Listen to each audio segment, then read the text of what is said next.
Bonjour à tous. Bon matin, puisque vous pouvez avoir accès à cette prédication dès le matin, à 10 heures les matins. Alors, vous savez comment on fonctionne en ce moment. Alors, bienvenue à l'Église du Plateau. Ce qui caractérise l'Église du Plateau en ce moment, c'est le fait qu'on a l'enseignement, comme celui que je m'apprête à faire, en diffusion libre, si on veut. Vous pouvez le regarder de la maison à l'heure que vous voulez. J'espère que vous le regardez ensemble. Et on a également la possibilité de se rencontrer en plus petits groupes. On sait que l'année qui se termine a été remplie de changements, d'adaptations continuelles. Alors, on a décidé, en tant que conseil, de s'assurer qu'on ait une continuité pour l'été. Donc, tout l'été, si vous le voulez, vous êtes les bienvenus et la plupart des gens disent à quel point ils apprécient le fait de se retrouver enfin en respectant évidemment les règles sanitaires, mais on se retrouve ensemble et on a un temps de communauté qui est très important dans la vie du chrétien. Donc, je vous invite à trouver un groupe auquel vous pourriez vous joindre le samedi ou le dimanche et faire partie de la communauté. Et sachez qu'en septembre, les circonstances le permettant, nous rassemblerons tous ensemble de nouveau. Alors, bon dimanche. Et ce matin, vous avez je ne sais pas si c'est le bénéfice, mais vous allez me voir prêcher, faire la musique. Je fais tout ce matin, mais on est tout pour tous. Alors, bon dimanche.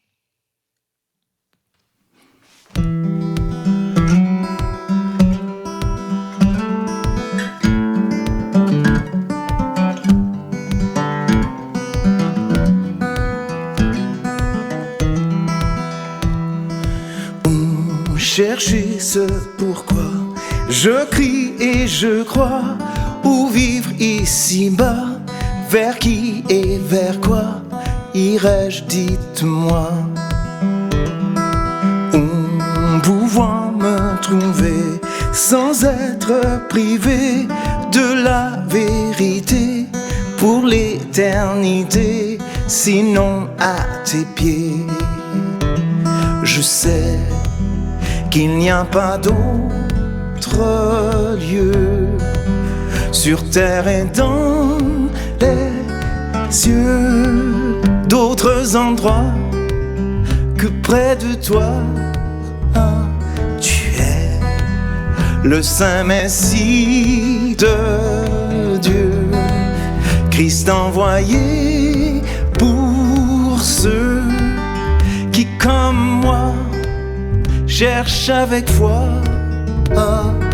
où chercher ce pourquoi je crie et je crois, où vivre ici-bas, vers qui et vers quoi irai-je, dites-moi. Où pouvoir me trouver sans être privé de la vérité pour l'éternité, sinon à tes pieds.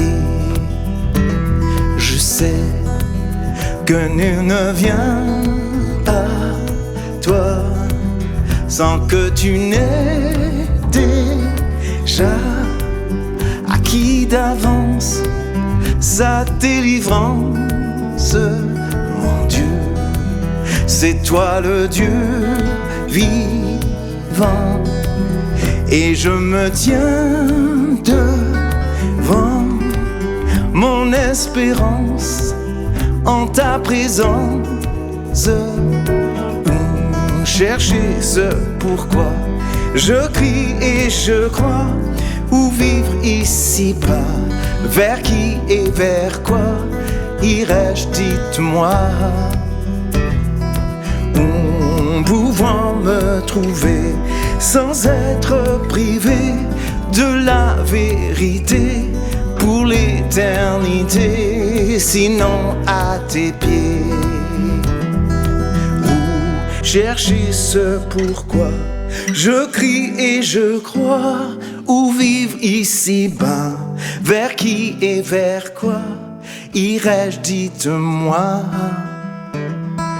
Où pouvoir me trouver sans être privé de la vérité pour l'éternité, sinon à tes pieds.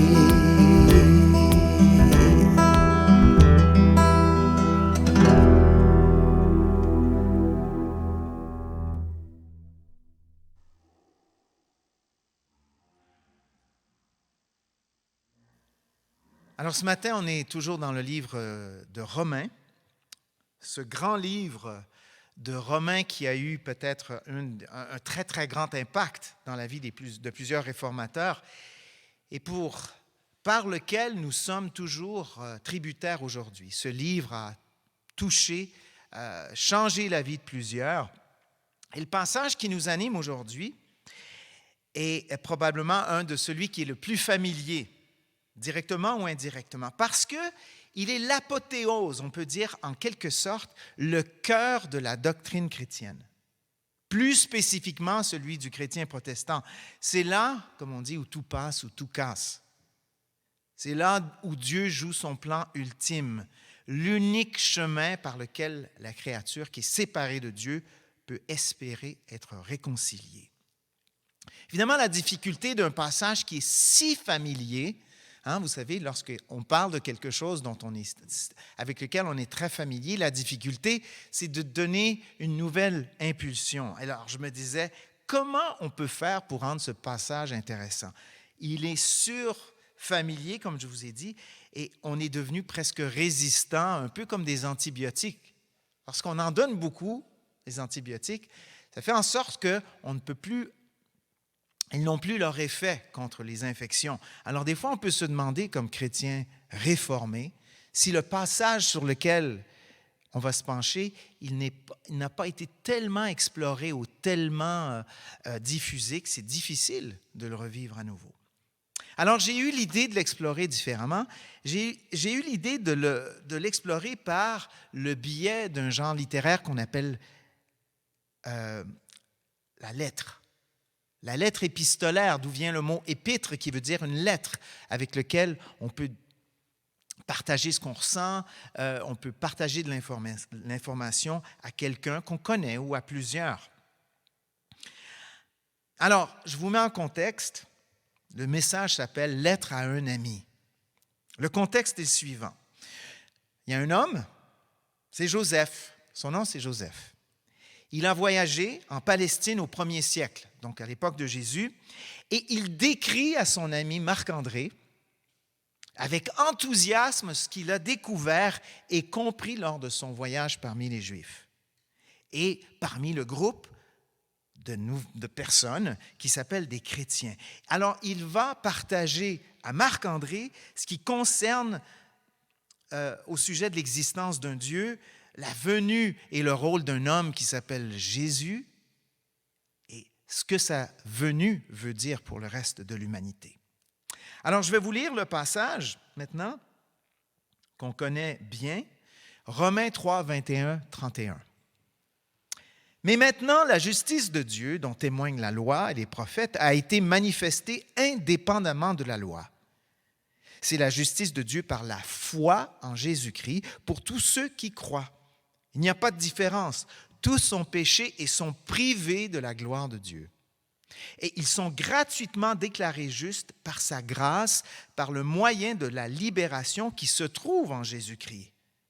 C'est lui que Dieu a destiné à être par son sang une victime expiatoire pour ceux qui croiraient. Il démontre ainsi sa justice, puisqu'il avait laissé impunis les péchés commis auparavant, à l'époque de sa patience. Il la démontre dans le temps présent de manière à être juste, tout en déclarant juste celui qui a la foi en Jésus.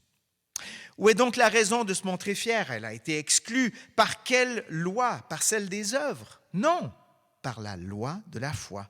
En effet, nous estimons que l'homme est déclaré juste par la foi, indépendamment des œuvres de la loi. Ou bien Dieu est-il seulement le Dieu des Juifs? N'est-il pas aussi celui des non-Juifs? Oui, il est aussi le Dieu des non-Juifs, puisqu'il y a un seul Dieu qui déclarera les circoncis justes sur la base de la foi et qui déclarera aussi les incirconcis justes au moyen de la foi. Cela signifie-t-il donc que par l'intermédiaire de la foi, nous annulions la loi? Certainement pas. Au contraire, nous confirmons la loi. Voilà là, ce passage. Je vais faire un court mot de prière. Seigneur, ce passage nous est tellement familier, mais en même temps, on peut dire que c'est l'apothéose, c'est le cœur de ce que tu as accompli sur terre. Aide-nous à le redécouvrir par un mot, par une phrase, un concept. Et pour ceux qui ne l'ont pas entendu et qui l'entendent pour la première fois, ouvre leur compréhension afin qu'ils découvrent cet extraordinaire cadeau qui a été fait aux êtres humains. Amen. Alors, je vous ai dit que c'est une lettre. Et voilà, je commence à vous lire. Mon cher Marc-André, donc c'est Joseph qui s'adresse à Marc-André. Ce que je viens de vivre est bouleversant. J'ai saisi et compris des choses que je n'avais jamais soupçonnées. Sur moi-même, sur le Dieu des Juifs, sur l'univers et son aboutissement. Cela brûle en moi. Je dois t'en faire part. J'ai l'impression d'avoir été mis en contact avec l'information la plus cruciale de toute mon existence.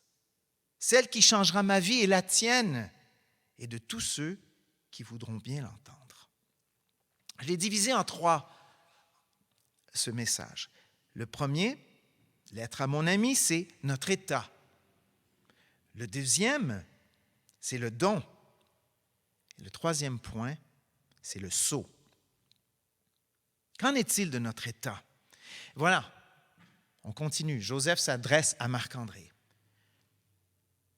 Il faut bien que tu saisisses ces éléments avant que je commence. Voici, le Dieu des Juifs, lui, il l'appelle Jéhovah.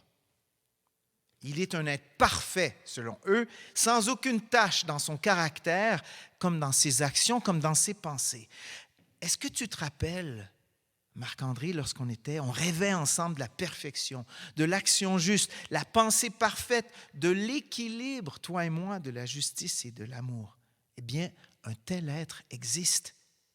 Il porte tout cela en lui. C'est ce Dieu que les Juifs appellent l'Éternel. Ce Dieu est l'antithèse du mal, de tout ce qui détruit, de tout ce qui cause la destruction, de la mort. Et cela s'appelle le péché. On peut dire que le péché est l'inverse de Dieu. Ce Dieu ne peut le tolérer, ce péché, dans sa présence, ni le valider, ni s'en approcher, s'en associer. Il ne peut même pas le regarder, tant cela est contraire à qui il est. Te rappelles-tu, Marc-André, lorsque notre gouverneur, là chez nous, a promulgué plusieurs lois sur les impôts et l'État, et on devait payer notre dû? Tu te rappelles d'Aramaïs, le percepteur, qui, lui, après avoir collecté de tous nos frères et de nos sœurs, mettait de l'argent dans ses poches? Est-ce que tu te rappelles des criminels qui ont tué la famille d'Arthurius et personne même n'a été condamné? Les lois des hommes sont suivies de façon bien arbitraire et font l'affaire parfois de ceux qui les édictent. Finalement, Marc-André, combien de fois toi et moi avons brisé ces mêmes lois? Eh bien, le Dieu des Juifs a communiqué sa personne et sa volonté par une parole, par l'entremise d'hommes qu'on appelle des prophètes. Cette parole s'appelle aussi la loi. Contrairement à celle des hommes dont je viens de parler, cette parole n'est pas un désir arbitraire que Dieu aurait. Faites ceci afin de bien faire. Non, au contraire, cette loi, c'est lui. Cette loi révèle qui il est. Dieu ne nous ordonne pas d'aimer, il est amour. Donc cette loi est lui-même. Il ne nous dit pas de ne pas mentir, puisqu'il est la vérité. Lorsqu'on suit cette loi et lorsque nous la désobéissons, ce n'est pas un document, une lettre qu'on désobéit, qu'on enfreint. C'est une relation avec le Dieu de l'univers même. Puisque cette loi, c'est lui, ce n'est pas juste ce qu'il aimerait qu'on soit. C'est à lui qu'on s'en prend. C'est pour ça que lorsqu'on brise la loi, on brise notre relation avec lui. Est-ce que tu comprends? Ce n'est plus ces lois de nos gouverneurs imparfaites. Notre rapport à la loi est crucial parce que lorsqu'on désobéit à la loi, on s'attaque à la personne même de Dieu. S'attaquer à Dieu, c'est se séparer de la vie, de la lumière, de l'espérance. Et la conséquence, c'est la mort, puisqu'en lui, on trouve la vie. Est-ce que tu te rappelles, Marc-André, on discutait ensemble sur nos pulsions, ce qui nous poussait à faire les choses. Tu te rappelles la fois où tu es parti et tu as volé une partie de la récolte de Julius? Et tu te rappelles l'autre fois où moi j'ai pris avantage d'Irina, cette jeune fille sur la plage, les remords, la culpabilité que toi et moi nous ressentions. Tu te rappelles de ça? Eh bien, ce qui nous pousse à agir de cette façon, un des leurs le décrit comme une corruption totale. La corruption totale, c'est l'état dans lequel tous les humains, toi, moi, on se retrouve comme conséquence à la désobéissance de nos premiers ancêtres, Adam et Ève. Ils se sont détournés de la face de Dieu, ce qui les a plongés dans un cycle de honte, de rébellion, incapables de revenir sur leurs pas. Ils se sont perdus et leur situation, Marc-André, est devenue la nôtre. C'est sûr, certains commettront des actes beaucoup plus graves, d'autres moins graves, peu importe, puisque nous enfreignons cette loi qui est la nature même de Dieu. Nous brisons notre relation à Dieu et ce qui comporte justement une sentence, une sanction. Tu te rappelles que ce Dieu est incapable de même regarder le péché de face. De par ce fait, il ne peut plus te regarder, Marc-André. Il ne peut pas, moi, me regarder, Joseph, parce que nous sommes devenus en quelque sorte son ennemi. Nous sommes perdus. Nous sommes même incapables de revenir à lui de par nos propres forces. Notre état, celle de perdition totale, est telle qu'à moins que Dieu initie le sauvetage, toi et moi, Marc-André, nous sommes perdus. Jamais nous pourrons sortir de ce labyrinthe, et ce pour l'éternité. Ce désespoir, Marc-André, nous l'avons ressenti tellement de fois. Tu te rappelles lorsqu'on marchait dans le port, près de l'océan, tu te rappelles, tu disais, nos vies ressemblent à ces poids qui s'enfoncent dans les eaux sombres et sales du port. C'est comme si on descendait dans le noir, dans la noirceur. On était incapable de garder nos promesses, d'aimer, d'honorer les autres, de respecter les lois. On voyait notre faillite personnelle. Et je me rappelle aussi, lorsqu'on marchait ensemble, justement, que je comparais l'issue de nos existences à ces poissons morts que les pêcheurs rejetaient à la mer. C'était dévoré par les mouettes. Toi et moi, nous étions à la fois terrifiés et désespérés. C'est ce que nous vivions. Écoute bien la suite. C'est le don. Il s'est passé quelque chose. Voici ce que j'ai appris sur le don. Le Dieu des Juifs savait que le peuple échouerait à suivre sa loi. Tu sais ce qu'il a fait? Il a mis en place un système de sacrifice pour le péché. Et pourquoi? Ben voilà, un rappel constant du coût du péché envers sa personne, Dieu. Les Juifs doivent offrir des animaux, non dans l'espoir de transformer le pécheur, ni pour se dissuader de pécher dans le futur, mais pour expier la faute. Tu sais ce que ça veut dire, expier? Ça veut dire réparer un crime, payer le coût de ce que le crime engendre. Et on sait qu'en engendrant, en brisant cette loi, le coût ultime est la mort. D'ailleurs, ces sacrifices d'animaux, ils étaient sacrifiés jusqu'à en mourir. Le mot que les Juifs utilisent est kafar. C'est l'idée d'interposer quelque chose entre Dieu, cette sainteté absolue, bonne, pure, et le péché. Quelque chose qui venait entre les deux. Ce quelque chose doit porter la faute du pécheur. la victime, dans ce cas-ci c'est l'animal, il se substitue au véritable coupable. Les Juifs font venir un animal, le plus beau, parfait. Et le coupable devait mettre ses mains sur l'animal comme admission de culpabilité pour qu'ensuite l'animal soit offert à sa place. Je me rappellerai toujours, tu te rappelles, lorsque j'ai volé les poules d'Arminius. Tu t'es avancé pour prendre la douloureuse punition à ma place. Tu as dit à ceux qui étaient là, c'est moi qui l'a poussé à faire ce vol. Tu as reçu à ma place la punition. Tu t'es substitué à moi, Marc-André. Ce Dieu ne serait plus saint s'il n'exige pas justement que le péché, le prix du péché. Tu comprends, Marc-André, si il ne demande pas réparation, expiation, il se fait coupable. Et s'il se fait coupable, tout s'effondre. Il n'y a plus de droit, de bon, de mal. En fait, tout l'univers s'effondre. Sa justice ne serait qu'un mensonge, capricieuse. Le monde ne fait que du sens. Et s'il n'y a justice. Tu te rappelles lorsqu'on exigeait, toi et moi, la mort de Maximus, qui avait massacré une famille, femmes, enfants, dans sa rage. Ça venait de notre intérieur, non? Nous voulions voir la justice, n'est-ce pas? Marc-André, tu comprends l'enjeu? Toi et moi et tous ceux qu'on aime sommes enfermés dans cette condamnation puisque nous-mêmes, nous avons enfreint cette loi. Nous sommes coupables, condamnés à mort devant un Dieu qui ne peut pas nous recevoir.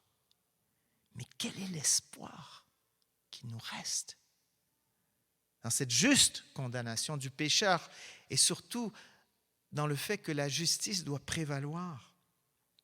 C'est là que ces hommes et ces femmes dont je t'ai parlé, les chrétiens, ont parlé d'un homme.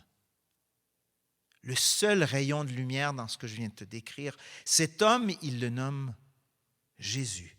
Il est venu au monde au temps de Hérode le Grand. Il a vécu simplement parmi les siens jusqu'au jour où il a révélé sa mission. Il a marché, parlé, annoncé ce que son père lui demandait et il est mort injustement. Et il est ressuscité selon ce qu'ils disent. Écoute ce qu'il dit de sa propre mission. C'est lui-même qui a dit ça. En effet, je suis descendu du ciel pour faire non pas ma volonté, mais celle de celui qui m'a envoyé. Dieu, en effet, n'a pas envoyé son Fils dans le monde pour juger le monde, mais pour que le monde soit sauvé par lui. Tu entends? Il a dit qu'il est envoyé par Dieu, son Père, pour sauver le monde. Tu te rappelles, Christian, je t'ai parlé d'expiation, c'est-à-dire la nécessité de payer ce qu'engage, ce que déclenche le péché, d'offrir une réparation. Regarde ce que Christ, ce Jésus dit de lui-même. C'est ainsi que le Fils de l'homme est venu, non pour être servi, mais pour servir et donner sa vie en rançon pour beaucoup. Tu sais ce que c'est une rançon, Marc-André? C'est pour avoir quelque chose qui t'est cher. On t'exige quelque chose. Tu dois payer, tu dois te sacrifier. Et voilà la façon dont Jésus se présente. Il est la rançon que le péché exige dans la toute justice de Dieu. Et Jésus renchérit sur sa mission. Il n'y a pas de plus grand amour que de donner votre vie pour vos amis. Et c'est ce que Jésus fera. Écoute, tu sais, j'aurais été prêt à donner ma vie pour toi. Je suis faillible comme toi, on se ressemble beaucoup, on tente de faire le bien, je serais prêt à prendre et à mourir pour toi. Mais jamais, jamais, j'aurais été prêt à mourir pour ce Maximus qui méritait la mort. Tu comprends l'enjeu? Et pourtant, Jésus, suprêmement juste dans la façon dont il a vécu, et parce qu'il est le Fils de Dieu, s'est offert comme rançon pour toi et moi et tous les autres.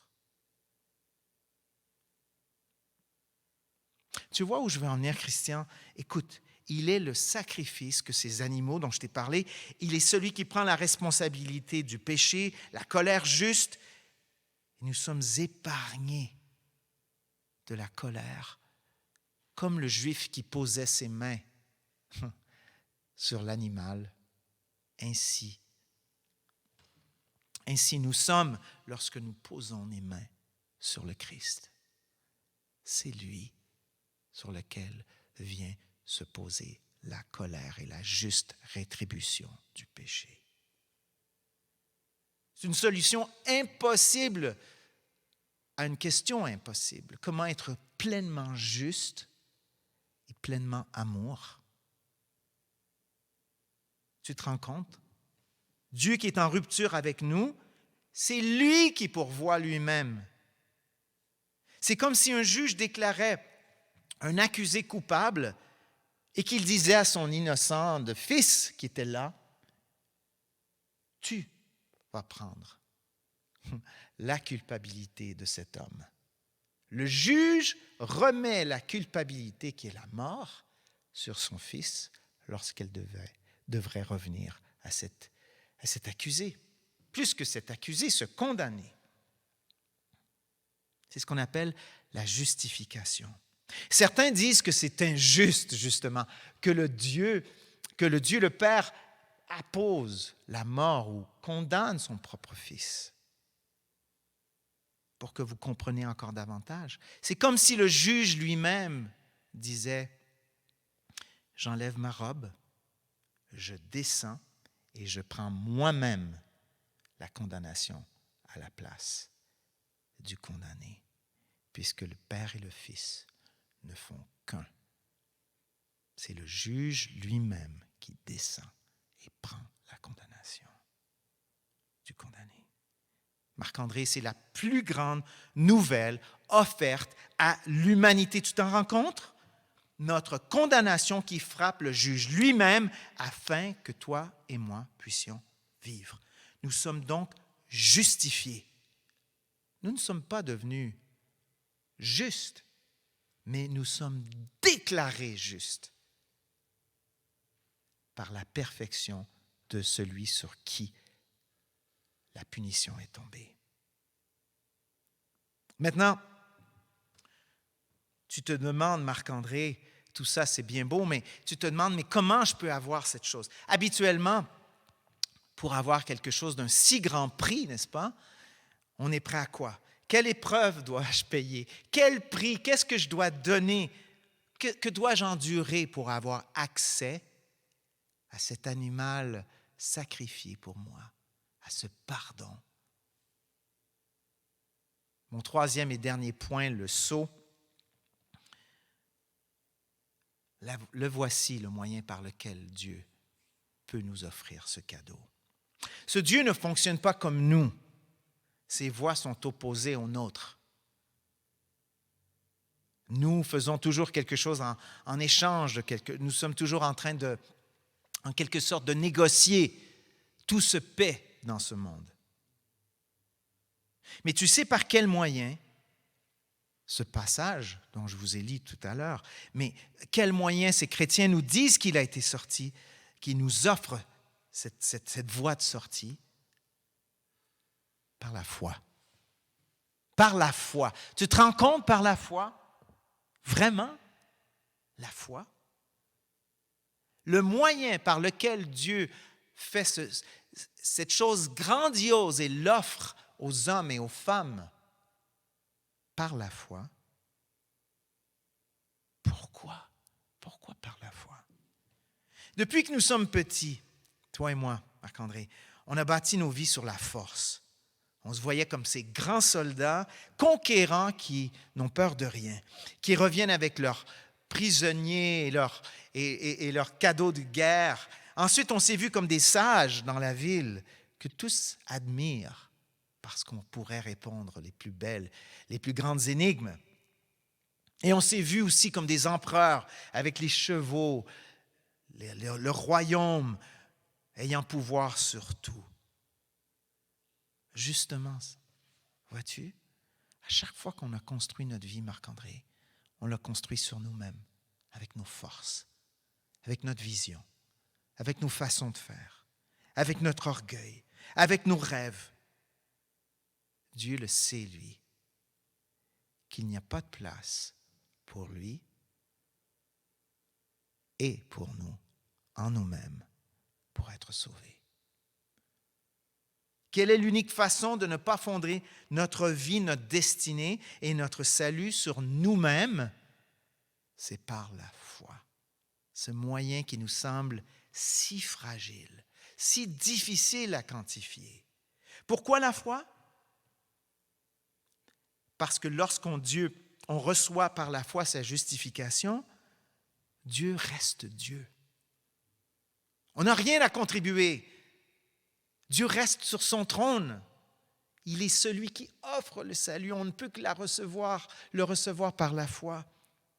La foi nous place dans l'unique perspective pour le salut. Quand nous sommes dans notre position d'enfant, il est notre Père. Quand nous sommes des mendiants en besoin, il est celui qui est riche. Quand nous sommes des insensés, il est la sagesse. Quand nous sommes affamés continuellement, il est le pain de vie. Quand nous avons toujours soif, il est l'eau vive. Tu te rappelles, Marc-André, lorsqu'on sautait de la falaise? C'était fou, dans la mer.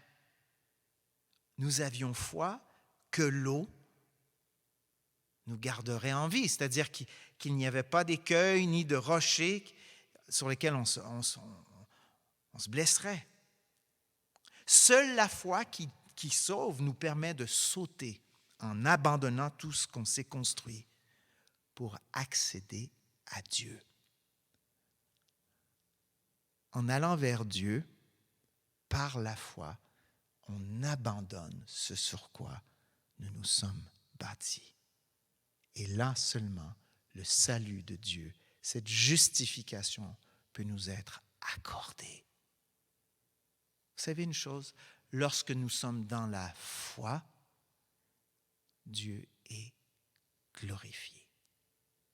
Et c'est là même où Dieu reçoit la glorification, la reconnaissance de ce qu'il est. Et c'est là même où vous et moi sommes dans l'endroit le plus privilégié, c'est-à-dire d'être en relation avec Dieu lorsque nous le glorifions. Et cet accès ne se fait que par la foi. La foi est l'espace vide nécessaire pour recevoir Dieu dans ce qu'il est.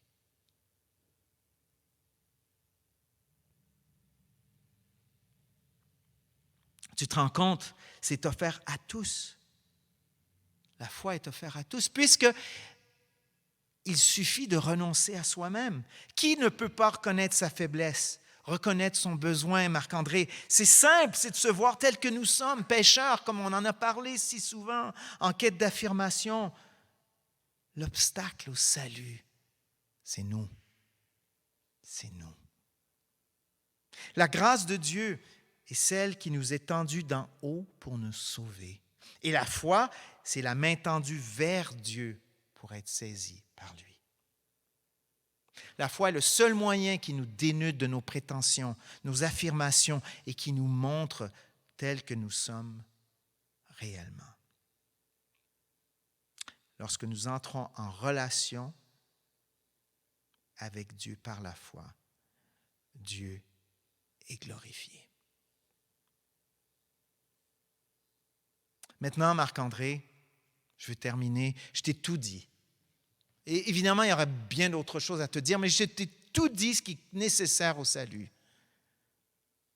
Moi, j'ai décidé de rester ici avec eux, auprès de la communauté de croyants. J'ai beaucoup à apprendre, mais j'ai décidé de marcher à leur côté, de partager avec les autres cette nouvelle que je viens de faire part, pour laquelle toi et moi avions tant espéré. Je te supplie, mon ami, je te supplie, réfléchis-y avec toute ta force, ton intelligence et surtout ta franchise qui te caractérise tant. Comme ami, je te conjure, considère ce que je viens de te dire. Crois, remets-toi à lui, tout est accompli, tout est fait. Le saut final est de se vider de nos certitudes, de ce que l'on s'est construit à coups de sueur et de force, et de t'en remettre à Dieu pour le glorifier dans l'œuvre qui est déjà accomplie. Viens me rejoindre, Marc-André, je t'attends, je suis là. Nous continuerons ensemble ces années qui nous restent sur la route qui mène vers lui, dans l'éternité où la félicité, la joie et la présence de Dieu sera notre seule lumière. Allez, Marc-André, crois et viens.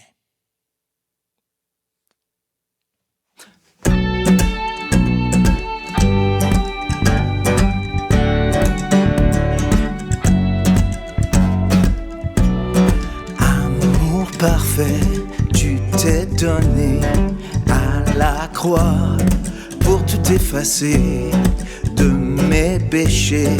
Tu t'es chargé sur le bois.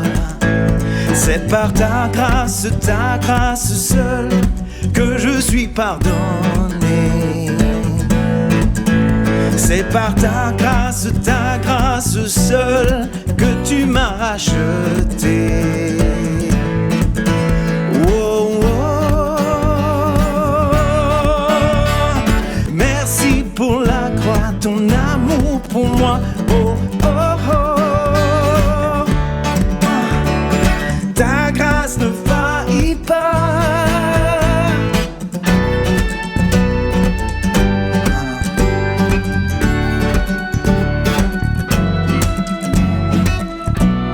Rien ne pourrait me justifier. Ton pardon est immérité. Tous mes efforts ne suffiraient à me sauver. C'est par ta grâce seule que je suis pardonné. Oh. C'est par ta grâce seule que tu m'as racheté. Oh, oh, oh. Merci pour la croix, ton amour pour moi. Oh, oh, oh.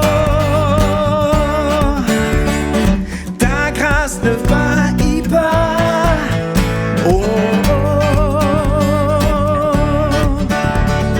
Merci pour la croix, ton amour pour moi. Oh, oh, oh. Ta grâce ne faillit pas. Ta grâce me justifie, ta grâce m'affranchit, ta grâce purifie, ta grâce m'offre la vie, ta grâce m'a sauvé, ta grâce a pardonné, ta grâce m'a comblé, ta grâce m'a libéré, ta grâce justifie, ta grâce m'affranchit, ta grâce purifie, ta grâce m'offre la vie, ta grâce m'a sauvé, ta grâce a pardonné, ta grâce m'a comblé, ta grâce m'a libéré.